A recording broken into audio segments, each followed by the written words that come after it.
Hello everyone, welcome back. And this video will start with illustration number 12. Last video में हमने illustration 11 देखा था. अभी illustration 12 क्या बोलता है?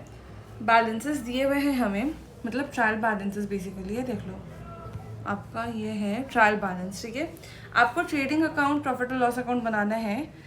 ये सारे एडजस्टमेंट्स अब आपको दिए हुए हैं. ठीक है, अब इतने एडजस्टमेंट से क्या परेशान नहीं होना, हम एक एक करके सारे एडजस्टमेंट्स को देखते जाएंगे. ठीक है, पहला क्वेश्चन है हमारा इतने सारे एडजस्टमेंट्स के साथ, तो थोड़ा टाइम लगेगा, बट आई यू रिलैक्स. आप सिर्फ समझो, आपको जितना मालूम है आप उतना ही अप्लाई करो, आपका क्वेश्चन हो जाएगा. सबसे पहला चीज़ हम क्या करते हैं ना, हम ये जो हमारे एडजस्टमेंट्स है उसकी जर्नल एंट्री एक पास करते जाएंगे. ठीक है,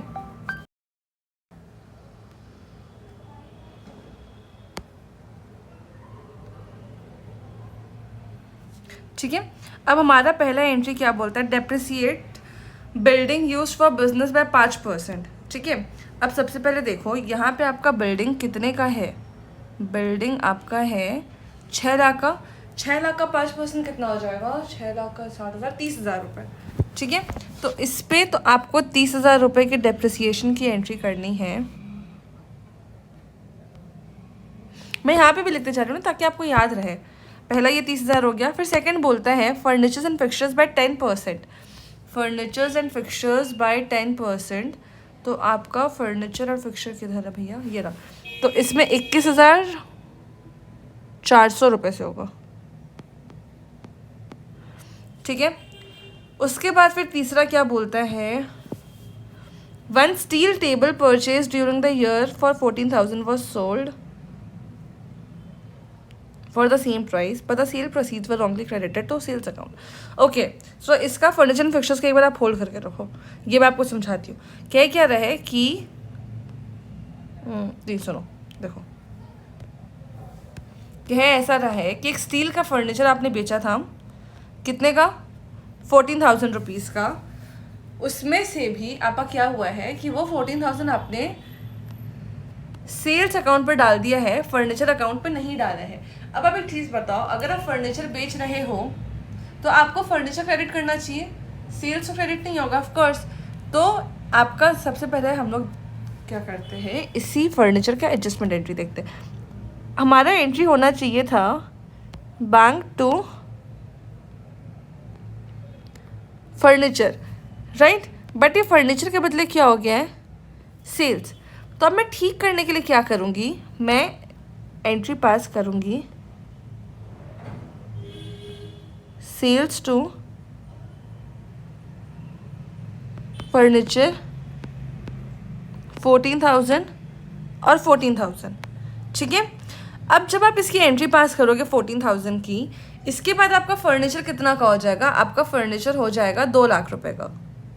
ठीक है, ये आपका फर्नीचर 2 लाख का हो जाएगा क्योंकि 14,000 से फर्नीचर कम हो रहा है क्योंकि फर्नीचर सेल हो चुके हैं. अब हम 2 लाख पे अपना 10% का डेप्रिसिएशन चार्ज करेंगे. 2 लाख रुपए पे होगा, 2,14,000 पे नहीं होगा. क्यों, क्योंकि ड्यूरिंग द ईयर में ही मेरा फर्नीचर बिका है 14,000 का. और अब मेरा फर्नीचर का बैलेंस कितना था मेरे पास पूरे साल में, 2 लाख रुपए, क्योंकि 14,000 का तो मैंने बेच दिया. तो अब उस 2 लाख में मैं डेप्रिसिएशन चार्ज करूँगी 10%, तो मेरा अमाउंट आ जाएगा 20,000 रुपीज़. ठीक है, अब नेक्स्ट क्या कहते हैं, ऑफिस इक्विपमेंट को 15% से डेप्रिशिएट करना है. ऑफिस इक्विपमेंट देख लो भैया कितना है, 1,60,000. 1,60,000 का 15% अब निकालते हैं, यह आता है आपका 24,000 रुपये. तो आपको ऑफिस इक्विपमेंट्स को 24,000 से डेप्रिशिएट करना है. ठीक है, फिर नेक्स्ट डेप्रिसिएशन आपको चार्ज करना है, purchase of a typewriter during the year for 40,000 has been wrongly debited to purchases. अब देखो ये फिर से गड़बड़ हो गया. आपने टाइपराइटर खरीदा था तो कायदे से आपको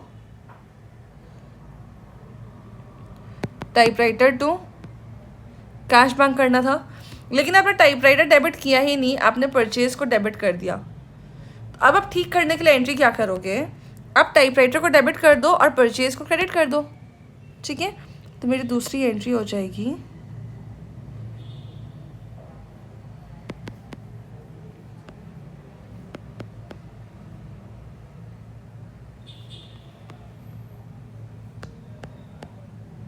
40,000 ठीक है। अब एक और चीज़ समझो, ये जो टाइपराइटर है आपका, आप या तो एक अलग नाम से एसेट क्रिएट कर सकते हो या तो आप उसे ऑफिस इक्विपमेंट्स में ही डाल सकते हो। क्यों? क्योंकि टाइपराइटर ऑफिस का ही तो एक इक्विपमेंट है, राइट। तो मुझे लगता है सोल्यूशन में इंस्टीट्यूट ने इसे ऑफिस इक्विपमेंट में ही डाले। एक सेकंड में चेक कर लेती हूँ। देखो टाइपराइटर अलग से कुछ नहीं डाले ना इन्होंने।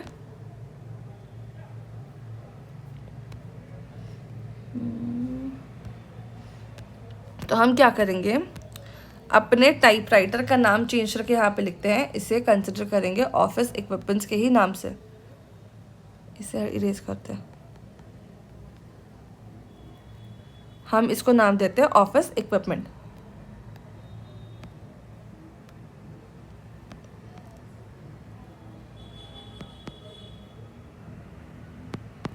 अब दूसरा चीज़ देखो, अगर ऑफिस इक्विपमेंट आपने यहाँ पे पढ़ाया तो अभी आपने ऑफिस इक्विपमेंट को क्या किया था, डिप्रिशिएट किया था ना 160 से।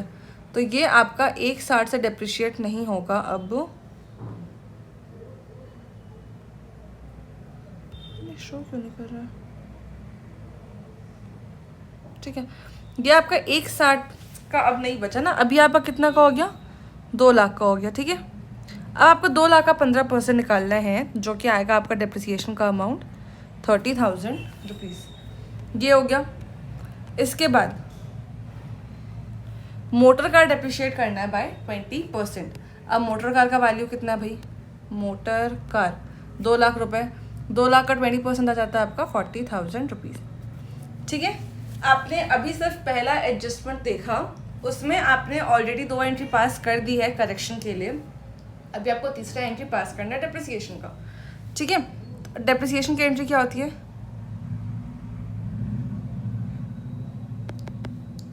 Depreciation account debit to assets. Assets में क्या क्या थे आपके पास, एक था आपका ऑफिस इक्विपमेंट, एक था आपका फर्नीचर, एक था आपका मोटर कार, और एक और असेट था, वो है आपका बिल्डिंग।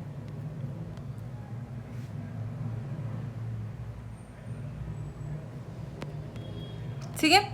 अब आप अमाउंट देखते जाओ, मोटर कार का 40,000, बिल्डिंग का 30,000। मोटर कार का हो गया आपका 40,000 रुपये, बिल्डिंग का हो गया आपका 30,000 रुपये, ऑफिस इक्विपमेंट भी आपका हो गया 30,000, और ये हो गया 20,000। ऑफिस इक्विपमेंट हो गया आपका 30,000 और ये हो गया आपका 20,000। आपका टोटल डेप्रिसिएशन होता है 40, 3, 70, 70, 1,20,000 रुपये, ठीक है।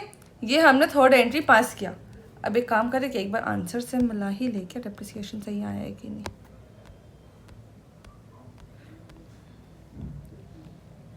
डेप्रिसिएशन 1,20,000 आया है, ठीक है, ठीक है। मैं कैलकुलेशन पर चेक कर रही थी कि हमने कुछ गड़बड़ तो नहीं किया। तो अभी तक हमने क्या किया, हमने सिर्फ पहला एंट्री किया, पहला एंट्री का एडजस्टमेंट्स देखा है, ठीक है। क्या क्या था, सबसे पहला बिल्डिंग डेप्रिशिएट करना था, वो तो नॉर्मली डेप्रिशिएट हो गया। दूसरा था मतलब डेप्रिसिएशन कैलकुलेट करना सिंपल था, बट 2 जगह पे आपका एरर था। एरर क्या था, आपने फर्नीचर फिक्सर्स बेचा बट आपने उसे सेल में दिखा दिया था, तो पहले उसे आप ठीक करो, फिर जो फर्नीचर फिक्सर्स का अमाउंट होगा उस पर आप डेप्रिसिएशन चार्ज करोगे। दूसरा था ऑफिस इक्विपमेंट्स पे, जिसमें आपने टाइपराइटर खरीदा था बट आपने उसे परचेजेस में डाला था, जो कि गलत था। तो आपने पहले एक रेक्टिफिकेशन की एंट्री पास की। एंट्री क्या था, ऑफिस इक्विपमेंट टू परचेजेस, ठीक है। उसके बाद फिर आपने आपका जो ऑफिस इक्विपमेंट का वैल्यू आया वो कितना था आपका, I guess so office equipment 2 lakh रुपए था ना, कुछ ऐसा, हाँ 2 लाख ही था। फिर जो आपको ऑफिस इक्विपमेंट का अमाउंट आया 2 लाख रुपए का इन टोटल, 160 पहले का और 40,000 का एडिशनल जो परचेज हुआ है टाइपराइटर उससे, तो उस 2 लाख पे आप डेप्रिसिएशन चार्ज करोगे, ठीक है। उसके बाद तो बाकी तो नॉर्मल था डेप्रिसिएशन चार्ज करना, इतना हो गया क्लियर। अभी मैं क्या कर रही हूँ, अभी तक हमने जितना एडजस्टमेंट्स मतलब जितना चीज़ देखा ना, उस पर क्या क्या एडजस्टमेंट जाना चाहिए, मैं उसे एक बार थोड़ा सा ठीक से लिख देती हूँ। ये आपका हो चुका है अभी 2 लाख का ऑफिस इक्विपमेंट, 2 लाख का है, ठीक है। फर्नीचर फिक्सर आप उसमें आपको 30,000 का डेप्रिसिएशन एडिशनली चार्ज करना है। यहाँ पे मैंने डेप्रिसिएशन का अमाउंट लिखा है, एक बार मैं यहाँ पे रफ में लिख रही हूँ ताकि थोड़ा सा आप भूलो नहीं, क्योंकि देखो आपका मैच करना चाहिए, ठीक है, और टाइम भी, क्वेश्चन काफ़ी बड़ा है तो छूटने का चांसेस बहुत रहता है, तो इसलिए आप क्वेश्चन में ही हाथों हाथ थोड़ा बहुत अपना नोट लिखते जाओ ना, तो जब आप फाइनली प्रेजेंट करोगे उस टाइम पे आपको कुछ छूटेगा भी नहीं और एक बार में मैच करेगा, इसीलिए। ठीक है, हमने इतना किया। उसके बाद नेक्स्ट आपको कहाँ कहाँ पे चेंजेस करना है, जर्नल एंट्री से देखो। आपको सेल्स चेंज करना होगा, ऑफिस इक्विपमेंट चेंज करना होगा, डेप्रिसिएशन प्रोवाइड करना होगा। तो हम यहाँ पे एक काम करते हैं, सेल्स पे सेलेक्ट करके छोड़ देते हैं, परचेजेस पे सेलेक्ट करके छोड़ देते हैं, और यहाँ पे नीचे में एक जगह पे लिख देते हैं कि आपको डेप्रिसिएशन भी ऐड करना है, ऐसे। ठीक है, अब इसके बाद नेक्स्ट देखो क्या कहते हैं, वैल्यू ऑफ स्टॉक। स्टॉक तो आपको मालूम है, स्टॉक के जर्नल एंट्री में क्या करते हैं, स्टॉक की एंट्री होती है आपकी क्लोजिंग स्टॉक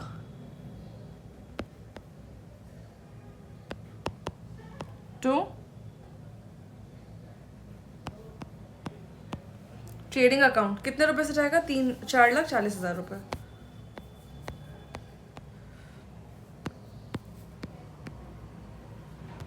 ठीक है, उसके बाद फिर अगले 2 महीने का रेंट आउटस्टैंडिंग है।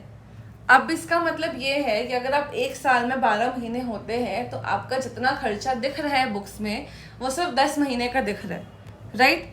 अब एक बार हम रेंट पे आते हैं, देखो तो जरा, रेंट फॉर गोडाउन 55,000 रुपये। ये जो 55,000 रुपये आपका रेंट है ये 10 महीने के लिए है, तो आप बता सकते हो कि एक महीने का रेंट कितना होगा, 5,500, 55,000 डिवाइडेड बाई 10। ठीक है, अब 5,500 अगर एक महीने का रेंट है तो आपको 2 महीने का रेंट आउटस्टैंडिंग है, 2 महीने का रेंट कितना हो जाएगा, 11,000 रुपये, 5,500 इंटू 2। ठीक, अब इसका आपको एंट्री करना है। एंट्री आप क्या करोगे, आपका खर्चा तो बुक नहीं हुआ है, तब सबसे पहले अपना खर्चा बुक करोगे, रेंट अकाउंट को डेबिट करोगे 11,000 रुपये से। ठीक है, आप क्रेडिट क्या करोगे, रेंट आउटस्टैंडिंग अकाउंट, ये आपके लिए हो जाएगी लाइबिलिटी। ये हो गया। इसके बाद अगला एडजस्टमेंट क्या कहता है, interest on loan from Vishwanath is payable eight 12% per annum.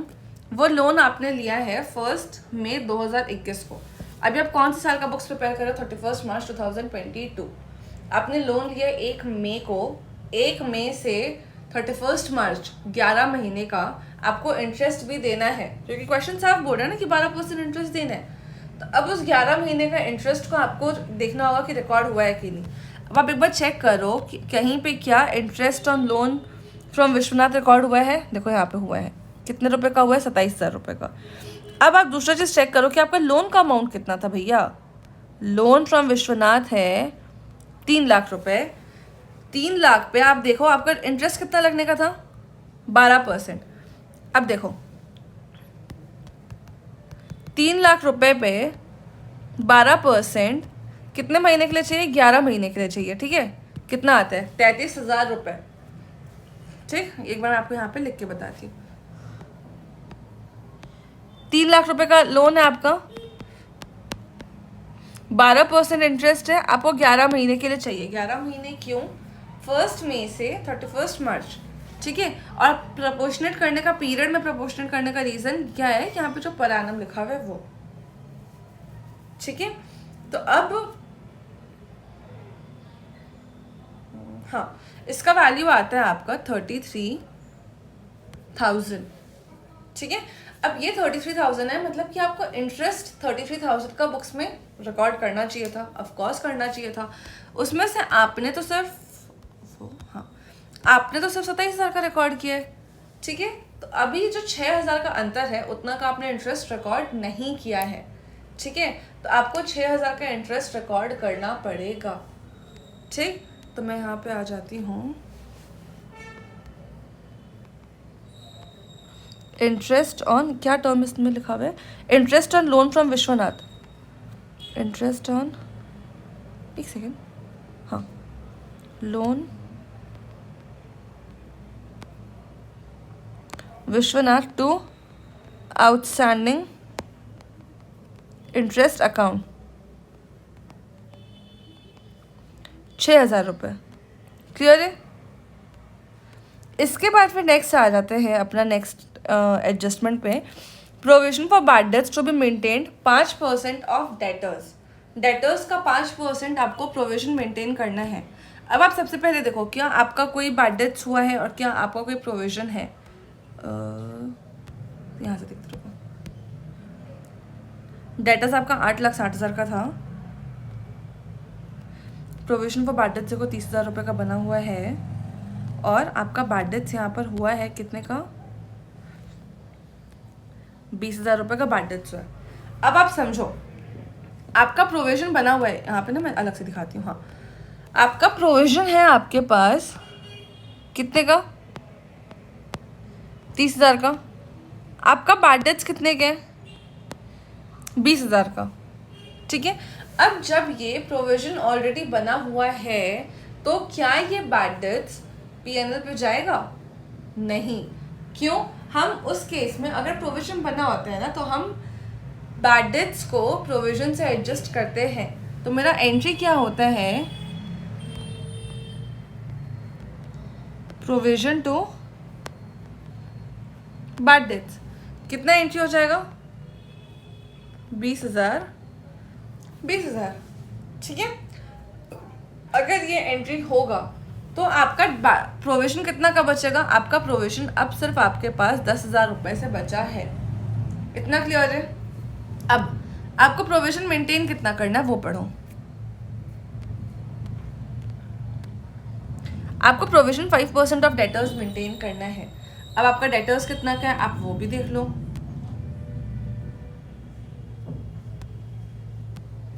8,60,000, 8,60,000 का 5% होगा 43,000 आई गेस, 43,000। आपको प्रोविजन 43,000 का बनाना है, आपके पास सिर्फ 10,000 का प्रोविजन बना हुआ है, तो आप और 33,000 का प्रोविजन बनाओगे। क्लियर है? प्रोविजन बनाने का जर्नल एंट्री आप क्या करोगे,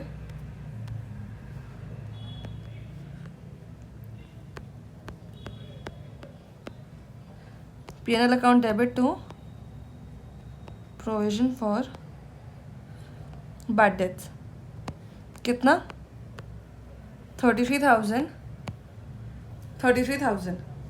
ठीक है, इतना हो गया। इसके बाद नेक्स्ट कहता है एडजस्टमेंट जो है,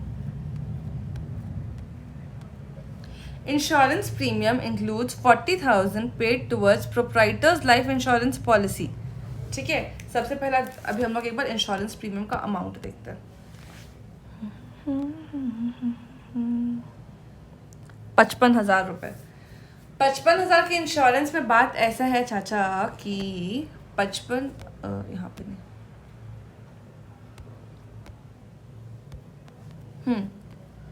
55,000 का जो इंश्योरेंस है इसमें से 40,000 तो पर्सनल है, तो ये आपका ड्राइंग से जाना चाहिए था। राइटिंग मैडम, ये आपका ड्राइंग्स से जाना चाहिए था। ठीक है, बाकी का 15,000 के लिए भी ना क्वेश्चन कुछ तो बोल रहा है, पढ़ते क्या बोल रहा है। बैलेंस ऑफ चार्जेस कवर कर रहा है 1 अप्रैल 2021 से 30 जून 2022। अब आप बताओ 1 अप्रैल से 30 जून कितना पीरियड होता है, 15 महीने। ठीक है, अब 15 महीने का इंश्योरेंस है 15,000 रुपये। अब आप एक चीज़ बताओ, आप जब ट्रेडिंग पीएनएल बनाओगे आप कितने महीने का बना रहे हो, 12 महीने का बना रहे हो। ठीक है, तो जब 12 महीने का ट्रेडिंग का प्रॉफिट एंड लॉस अकाउंट बना रहे हो तब 15 महीने का खर्चा तो नहीं ना लिख सकते भैया। तो जो 3 महीने का एक्स्ट्रा खर्चा आपने किया है वो आपका प्रीपेड है 3 महीने का। अब देखो ये जो है ये 15 महीने के लिए, तो 1 मंथ का हो जाता है आपका 1,000, 3 महीने का हो जाएगा आपका 3,000। ये जो 3,000 है ये आपके लिए क्या है, ये है आपका prepaid insurance.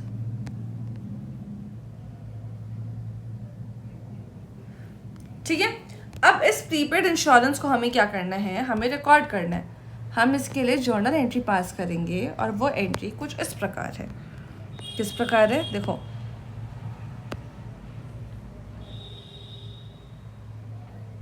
Prepaid insurance to insurance account 3,000 और 3,000।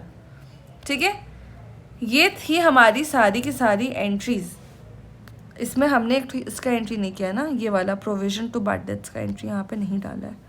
यहाँ पे मैं डाल दूँ, यहाँ पे जो हमने एक एंट्री किया था ना, ये वाली जर्नल एंट्री, ये वाला देखो प्रोविजन टू बैड डेट्स, इसका एंट्री मैंने यहाँ पे नहीं डाला था। और एक और एंट्री बचेगा, रुक, प्रोविजन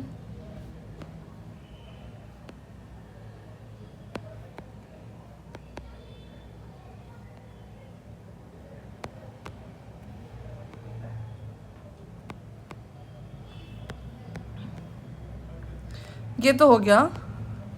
और इसमें एक और चीज़ ये वाला था क्या, ये पर्सनल ड्राइंग्स का भी तो एंट्री डालना है ना भैया। आपका 40,000 का जो आपका पर्सनल ड्राइंग्स है उसका भी आपको एंट्री दिखाना पड़ेगा। आप एंट्री क्या दिखाओगे, आपका जो इंश्योरेंस का खर्चा था वो असल में आपका दुकान का खर्चा नहीं है, वो आपका पर्सनल खर्चा है। तो आपको जो भी पर्सनल चीज़ है आप उसे अपने घर पे लेके जाओ, ड्राइंग्स पे लेके जाओ।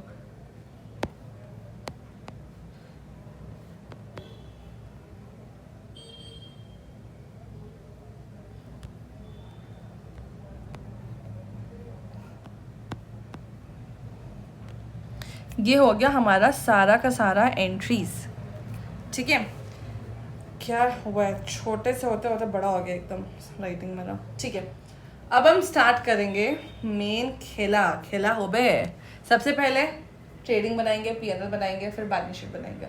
उससे भी पहले क्वेश्चन स्टार्ट कर रहे हैं तो हम लोग पहले फॉर्मेट बना के छोड़ दो, जगह स्पेशियस एकदम अच्छा खासा छोड़ते जाना तीनों के लिए, और फिर एक एक आइटम पढ़ते जाओ। क्योंकि देखो अब आप एडजस्टमेंट्स कर रहे हो, ध्यान से हर जगह जो जो इफेक्ट जाएगा हाथों हाथ डालते जाओ ताकि छूटे बिल्कुल भी नहीं। क्योंकि एक बार छूट गया ना तो यही क्वेश्चन आपका आधे घंटे ले लेगा एग्जाम, और एग्जाम में आप टाइम अफोर्ड लूज करना बिल्कुल भी अफोर्ड नहीं कर सकते हो, ठीक है। तो हम क्या करते हैं, यहाँ पे पहले तो पार्टी का नाम लिख दिया, Gavaskar Vishwanath and company. Period का नाम लिख दो, पर्टिकुलर्स अमाउंट। यहाँ पे आप डिटेल लिख लेना ऐसे क्वेश्चंस के लिए, क्योंकि आपको काफ़ी सारी चीज़ें प्लस माइनस करनी है, तो इस वजह से मैं सजेस्ट करूँगी कि आप डिटेल्स भी डाल दो, खास करके एडजस्टमेंट्स के क्वेश्चन में। फिर आप पीएनएल का फॉर्मेट बनाओ, पर्टिकुलर्स डिटेल्स अमाउंट, और फिर आप लास्ट में बैलेंस शीट का फॉर्मेट बनाओ, ठीक है। अब हम आते हैं एक एक करके यहाँ पे। आपको अभी जब आपने ये पढ़ा एडजस्टमेंट्स तो आपको याद होगा थोड़ा बहुत कि अच्छा यहाँ पे तो कुछ चेंज है, वहाँ पे तो कुछ नहीं है, ठीक है। तो हम क्या करेंगे, एक एक करके आएंगे और जैसे जैसे इफेक्ट होगा डालते जाएंगे। पहला कहता है कैश इन हैंड, क्या इसका कोई चेंज है, नहीं। कैश एट बैंक, इसमें कोई चेंज है, नहीं। तो इस दोनों को हम एज इट इज डाल देते हैं। Cash in hand 14,000, cash at bank 26,000। Cash in hand 14,000 और 26,000 रुपये जो भी है, ठीक है। ये मैंने डाल दिया।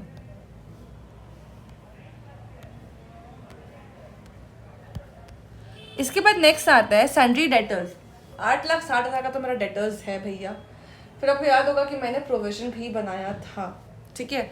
सबसे पहले मैं क्या करती हूँ, ये डेटर्स को तो ये पूरा 8,60 यहाँ पे लिख दूंगी और उसमें हम प्रोविजन माइनस करेंगे, है ना।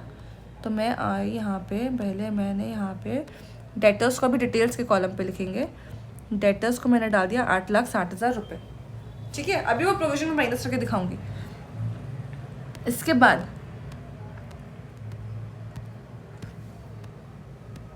रुको, प्रोविजन पहले हम ही जाते हैं। यहाँ पर होगा मेरा प्रोविजन फॉर बैड डेट्स। होगा क्या आपका, डेटर्स के लिए आपने जो क्रिएट किया ये वाला। आप देखो आपके पास प्रोविजन क्वेश्चन क्या कह रहा था, कितना प्रोविजन होना चाहिए था। आपके पास टोटल प्रोविजन होना चाहिए था 8,60,000 का 5%, दैट इज 43,000, ठीक है। इस 43,000 में आपके पास 10,000 तो पहले के बचे हुए थे, आपने 33,000 का और क्रिएट किया था, ठीक है। तो अब समझो आप डेटर्स से कितना अमाउंट माइनस करोगे, जितना का होना चाहिए था 43,000 पूरा। तो मैं सबसे पहले यहाँ पे डेटर्स में से 43,000 माइनस कर देती हूँ। देखो प्रोविजन फॉर डेटर्स 43,000, ये आपका डेटर्स का फाइनल अमाउंट आ गया, ठीक है। इसके बाद फिर अब आपने ये 33,000 का तो एंट्री किया था ना, देखो कौन सा एंट्री किया था, यहाँ पे आती हूँ मैं, ये वाला PNL to provision for bad and doubtful debts. अब ये इसका इफेक्ट आपका प्रॉफिट एंड लॉस में जाएगा। ये आपने कहाँ दिखाना था, आपको दिखाना था डेटर्स में, जो कि आपने दिखा दिया, दिस प्लस पुराना 10,000 रुपये और, ठीक है। इसका इफेक्ट आपको कहाँ दिखाना है, PNL में। तो अभी हम जाते हैं प्रॉफिट एंड लॉस अकाउंट में। 33,000 का डेबिट साइड पे अमाउंट दिख रहा होगा।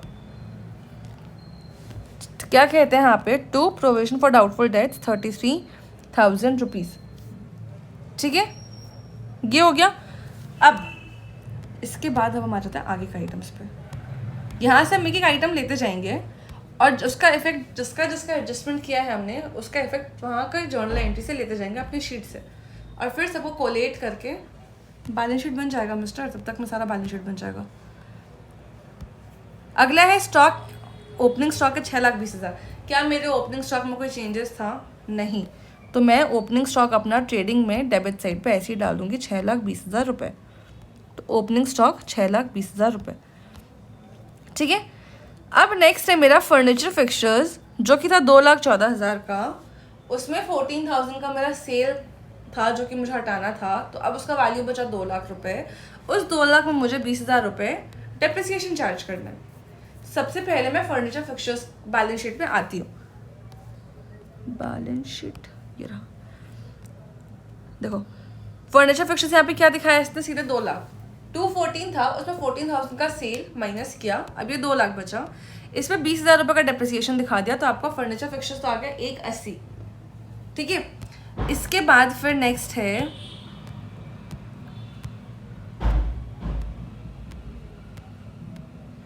Office equipment. ऑफिस इक्विपमेंट आपको ओरिजिनली 160 दिख रहा था, बट आपने 40,000 का टाइपराइटर भी खरीदा था। अब आपको ऑफिस इक्विपमेंट कितना का हो गया, 2 लाख रुपए का। उस 2 लाख में आपको 30,000 रुपये डेप्रिसिएशन का चार्ज करना है, तो आपका ऑफिस इक्विपमेंट फाइनली कितना का बचेगा, 170 का, ठीक है। अब मैं यहाँ पे आती हूँ बैलेंस शीट में, ऑफिस इक्विपमेंट्स देखती हूँ क्या दिखा रहा है। ऑफिस इक्विपमेंट 2 लाख इन्होंने दिखा दिया। 2 लाख कैसे आया, 160 ओरिजिनली जो ट्रायल में दिख रहा है, plus 40,000 for the purchase of typewriter, 2 lakh हुआ। उस 2 लाख में 15% डेप्रिसिएशन था, 30,000 आपका डेप्रिसिएशन चार्ज हो गया। ये आ गया आपका 1,70,000 ऑफिस इक्विपमेंट फाइनली, ठीक है।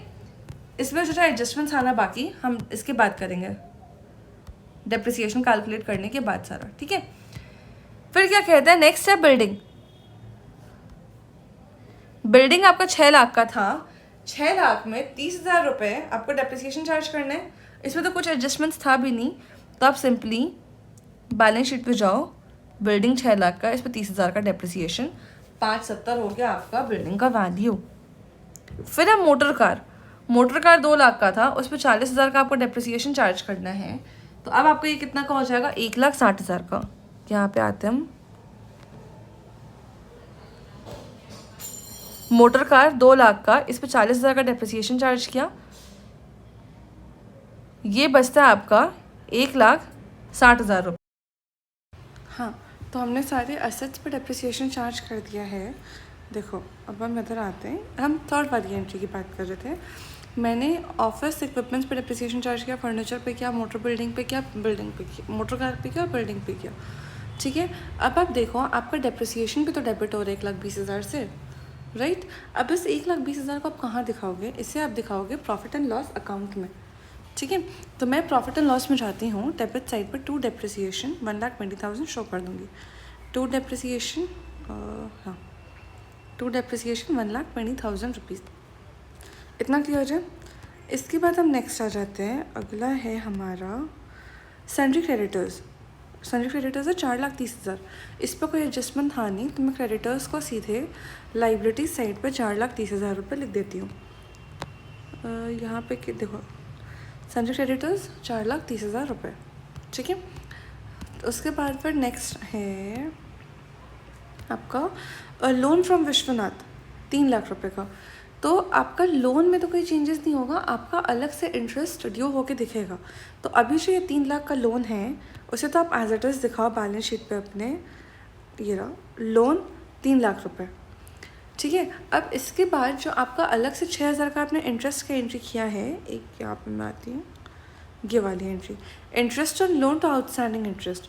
तो ये जो आपका आउटस्टैंडिंग इंटरेस्ट है, ये आपका लाइबिलिटी दिखेगा 6,000।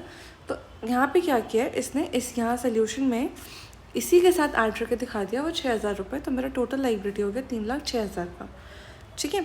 अब इसका एक और इफेक्ट जाना चाहिए मेरा इंटरेस्ट ऑन लोन के फॉर्म पे, जो कि मेरा खर्चा है, और ये जाएगा पीएनएल पे। तो मैं पीएनएल पे क्या करूँगी, देखो मेरा ऑलरेडी 27,000 का खर्चा था, ठीक है, उस पर 6,000 मुझे और बढ़ाना है। तो एक काम करती हूँ, यहाँ पे थी ना मैं, इंटरेस्ट और लोन 27,000 का था, इस 27,000 में मुझे 6,000 का खर्चा और बढ़ाना है, राइट। तो मैं दोनों को एक साथ यहाँ पे दिखाऊंगी पीएनएल पे, देखो। तो इंटरेस्ट और लोन 27,000 ऐड कर दिया, उसमें मैंने 6,000 रुपये और, तो टोटल हो जाता है 33,000 रुपीज़। क्लियर है। इसके बाद नेक्स्ट अब आ जाते हैं इस पे प्रोविजन फॉर बैड डेट्स।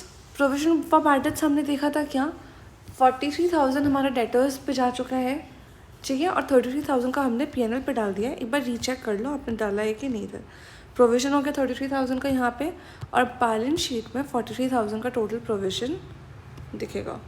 ये आपका टोटल प्रोविजन 43,000, ये हो गया। फिर नेक्स्ट है आपका परचेजेस। परचेजेस आपका 14 लाख का है, इसे परचेज रिटर्न आप 26,000 माइनस करोगे। पहला चीज़, एक और एडजस्टमेंट आएगा वो हम देखेंगे। पहले मैं आ जाती हूँ ट्रेडिंग में, परचेजेस 14 लाख का, इसमें परचेजेस रिटर्न 26,000 का तो मैंने माइनस किया।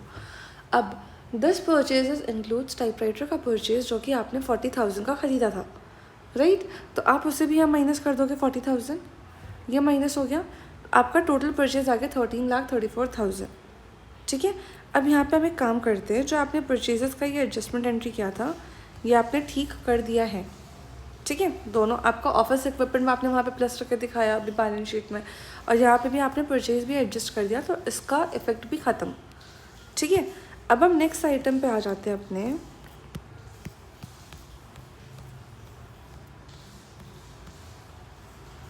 हाँ, जो नेक्स्ट आइटम है वो है मेरा सेल्स।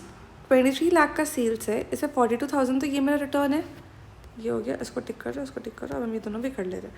23 लाख का सेल पे 42,000 का रिटर्न है, राइट। तो मैं क्या करूँगी, मैं यहाँ पे आती हूँ, पहले इसको दिखाऊंगी, फिर जो अलग से इफेक्ट देने का था ना सेल ऑफ फर्नीचर का, वो बाद में दिखाएंगे। 23 लाख का सेल, 42,000 का रिटर्न, इतना क्लियर हो गया आपको, ठीक है।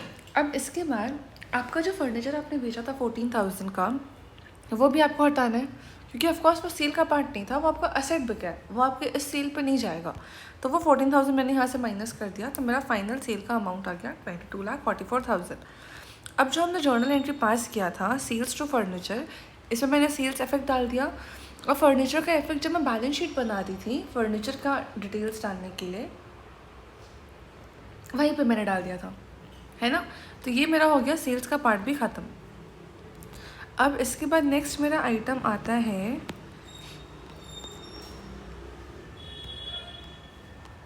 हाँ, सैलरीज़ है 1,10,000। सैलरीज़ में मुझे कुछ चेंजेस करने का था नहीं, तो मैं सैलरीज़ एज इट इज़ 1,10,000 रुपये दिखा देती हूँ, ठीक है। तो सैलरीज़ आएगा मेरा पीएनएल पे 1,10,000 रुपये, ठीक है। इसके बाद आ जाता है मेरा नेक्स्ट है रेंट फॉर गोडाउन 55,000, ठीक है। अब रेंट का आपको याद होगा कि ये रेंट सिर्फ 10 महीने का, आपको 12 महीने का रेंट चार्ज करना है, ठीक है। तो हमने यहाँ पे एक अलग से एंट्री किया था, ये वाला रेंट टू आउटस्टैंडिंग रेंट। अब आप देखो, सबसे पहले आप एक काम करो, हाँ, सबसे पहले आप एक काम करो, जो आपका रेंट फॉर गोडाउन है ना 55,000 रुपये का, इससे आप ट्रेडिंग पे डाल दो, सॉरी पीएनएल पे डाल दो, रेंट फॉर गोडाउन 55,000, ठीक है। अब हम आते हैं अपनी इस एंट्री पे, इस पे आपने क्या किया, rent account debit to rent outstanding account, ठीक है। इस एंट्री की वजह से आपका खर्चा 55,000 में ये 11,000 और बढ़ जाएगा, तो आपका टोटल कितना हो जाएगा 66,000। तो देखो 11,000 यहाँ बढ़ाया, टोटल हो गया 66,000, ये ख़त्म हो गया। इसके बाद फिर जो ये रेंट आउटस्टैंडिंग अकाउंट है ना 11,000, ये क्या होगा आपका, ये तो लाइबिलिटी को इफेक्ट देगा। तो आप 11,000 से अपना लाइबिलिटी बढ़ाओगे।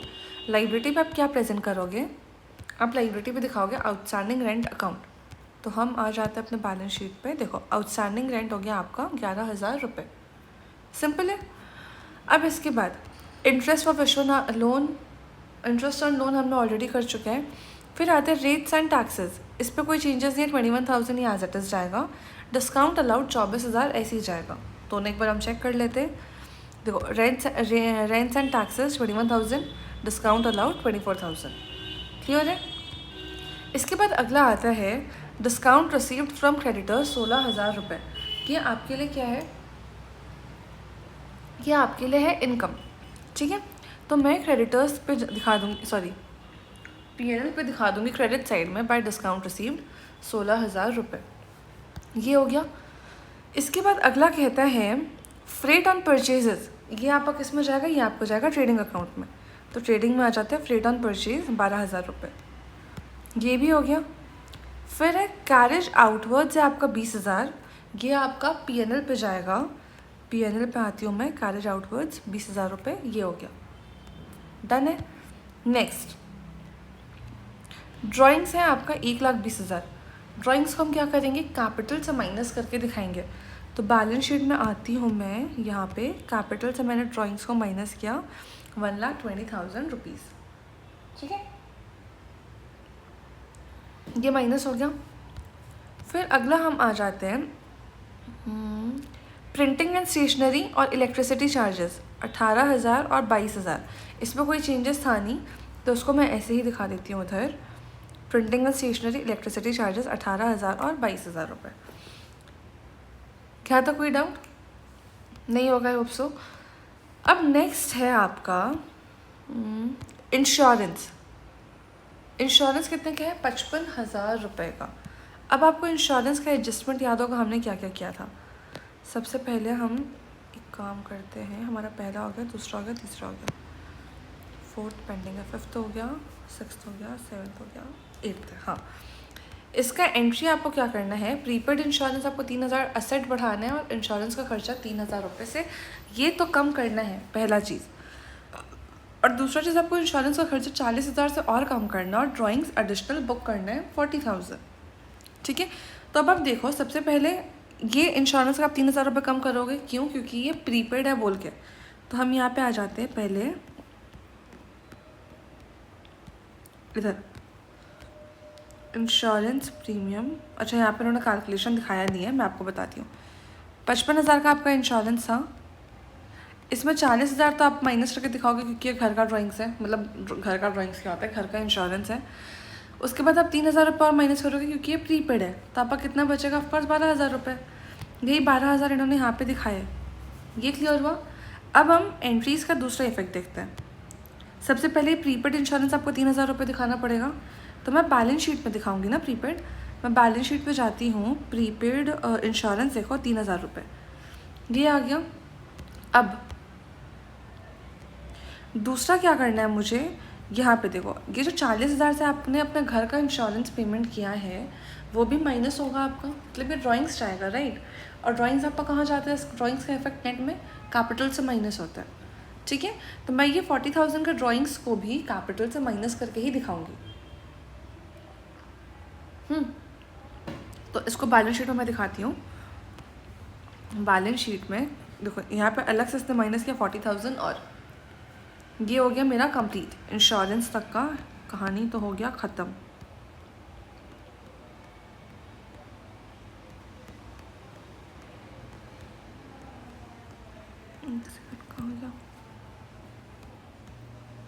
हाँ, इंश्योरेंस के बाद अगला आता है जनरल ऑफिस एक्सपेंसेस 30,000 रुपये, इसमें कोई चेंजेस नहीं है। बैंक चार्जेस 16,000 रुपये, इसमें कोई चेंजेस नहीं है।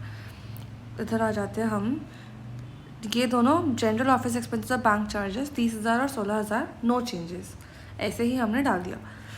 फिर अगला है बैड डेट्स, हमने एडजस्ट कर दिया था, किससे, प्रोविजन से एडजस्ट किया था, तो ये हमारा यहाँ पे आएगा ही नहीं। प्रोविजन हमने इसीलिए बना कर रखा था ना 30,000 रुपये का ओपनिंग में, ठीक है। फिर मोटर कार एक्सपेंसेस 36,000 रुपये, ये तो मेरा जाएगा, मोटर कार एक्सपेंसेस 36,000 रुपये, ठीक है। और एट द लास्ट इन्होंने दिया हुआ है हमें कैपिटल अकाउंट 16,20,000। तो मैं यहाँ पे आती हूँ, कैपिटल अकाउंट, सॉरी यहाँ पे मिलेगा, कैपिटल हो गया 16,20,000 रुपये, ठीक है। अब आपका ट्रायल तक का तो सारा चीज़ आपने डाल दिया, ठीक है। अब आप देखो एडजस्टमेंट का जो आपने एंट्रीज पास किया था, क्या सबका इफेक्ट हो गया है? अब हम एक एक करके आते हैं यहाँ पे। हाँ, सेल्स आपने ठीक कर लिया, फर्नीचर आपने ठीक कर लिया, ऑफिस इक्विपमेंट आपने ठीक किया, परचेजेस भी हो गया, ये डेप्रिसिएशन की कंप्लीट एंट्री आपने ले ली, आपका स्टॉक बचा हुआ है, याद आया? तो अब मैं क्या करूँगी, मैं ट्रेडिंग के क्रेडिट साइड पे स्टॉक दिखाऊंगी 4,40,000 और मेरा बैलेंस शीट पे भी स्टॉक जाएगा 4,40,000 रुपये। ये आ गया आपका 4,40,000 रुपये। ठीक है, ये भी आपका दोनों इफेक्ट आपने दिखा दिया। रेंट का इफेक्ट हो गया, इंटरेस्ट का इफेक्ट हो गया, प्रोविज़न का इफेक्ट हो गया, प्रीपेड इंश्योरेंस का हो गया। ये प्रोविज़न का तो आपने एडजस्टमेंट यहाँ पे पास कर दिया, तो आपका इसका इफेक्ट कैसे गया? आपने प्रोविज़न पे उसका वैल्यू कम करके दिखाया, चेंज फिगर दिखाया, इतना से चेंज करके जो फिगर होगा वो वैल्यू दिखाया। ठीक है, और फिर ड्राइंग्स का भी आपने इफेक्ट दिखा दिया। तो इट मीन्स कि आपने सारे एडजस्टमेंट्स भी कंप्लीट कर लिए। ठीक है, अब हमें क्या करना है, हमें सिर्फ हाँ गिरा, हमें अब सिर्फ बुक्स अपना ट्रेडिंग पीएनएल सब क्लोज करना है। ठीक है,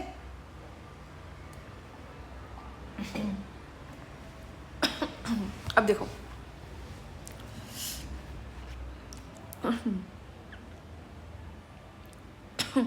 अब हम आ जाते हैं ट्रेडिंग अकाउंट में।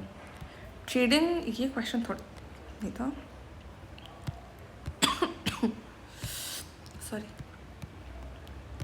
हाँ, ट्रेडिंग में देखो आपका सारा आइटम्स आपने ले लिया है। आप जब टोटल करोगे तो आप देखोगे कि आपका क्रेडिट साइड आएगा 26,84,000, जो कि ज़्यादा होगा। आप इसे क्लोज करना, ठीक है, आपका प्रॉफिट निकल जाएगा 7,18,000 का। इस 7,18,000 के ट्रेडिंग के प्रॉफिट को आप कहाँ लेके जाओगे? पीएनएल पे 7,18,000 रुपये। ठीक है, अब आप जब पीएनएल क्लोज करोगे तो आप कैलकुलेशन करना कैसे। आप देखो क्रेडिट का टोटल ज़्यादा आ रहा है, उससे भी डेबिट के टोटल पे डाल देना, और फिर जो बैलेंसिंग फिगर निकलेगा मेरा डेबिट साइड में भी वो आ जाएगा मेरा net profit, which would be transferred to capital account. ठीक है, अब इसे कैपिटल अकाउंट पर ट्रांसफ़र करोगे जब, तो क्या होगा, कैपिटल मेरा बढ़ जाएगा 1,73,000 से, और फिर बैलेंस शीट में भी हमने सारी चीज़ें डाल दी हैं। हाँ, फिर आप प्रॉफिट ट्रांसफ़र करने के बाद आप अपना बैलेंस शीट टैली करके देखना, आपका फॉर्शा टैली हो जाएगा। मैं यहाँ कैलकुलेशंस करके झूठ मूठ का टाइम बढ़ाना नहीं चाहती वीडियो का। ठीक है, आप एक बार ट्राई करके देखना, सारा एडजस्टमेंट्स हमने यहाँ पे कवर किया है। ये क्वेश्चन आपके एग्ज़ाम के लिए काफ़ी इंपॉर्टेंट है। ठीक है, ऐसे ही क्वेश्चंस आपके एग्ज़ाम में आने के चांसेस हैं, क्योंकि इसमें आपको सारे तरीके के एडजस्टमेंट्स भी करने हैं, आपको उसका इफेक्ट्स ट्रेडिंग में, पीएनएल पे सब जगह देना है। इसी में रेक्टिफिकेशन भी आपका कवर हो गया, जो सेल और परचेज़ का हमने रेक्टिफिकेशन का भी एंट्रीज़ किया था। ठीक है, तो वो अभी आपने जर्नल एंट्रीज, या आपने जो हमने जर्नल एंट्रीज पास किया ना, ये आपको पास करने की ज़रूरत नहीं है, ये मैंने आपको सिर्फ समझाने के लिए एक बार बताया था। ठीक है, आप एग्ज़ाम में पास ना भी करो, आप सिर्फ अपना नोट्स देते जाओ हर चीज़ का। जैसे आप देखोगे यहाँ पे भी इंस्टीट्यूट ने देखो हर चीज़ें की, इंश्योरेंस की, डेप्रिसिएशन की, इंटरेस्ट की, सारे प्रोविजन फॉर बैड डेट्स की, टाइपराइटर की डिटेल्स की, सारी चीज़ों की नोट्स दी हैं। तो वैसे ही आपको भी नोट्स देना होगा, नोट्स देना मत भूलना। ठीक है, आई होप आपको ये क्वेश्चन समझ आया होगा। नेक्स्ट वीडियो में मिलेंगे नेक्स्ट क्वेश्चन के साथ, तब तक चैनल सब्सक्राइब करना, वीडियो लाइक करना, दोस्तों के साथ शेयर करना ना भूलना।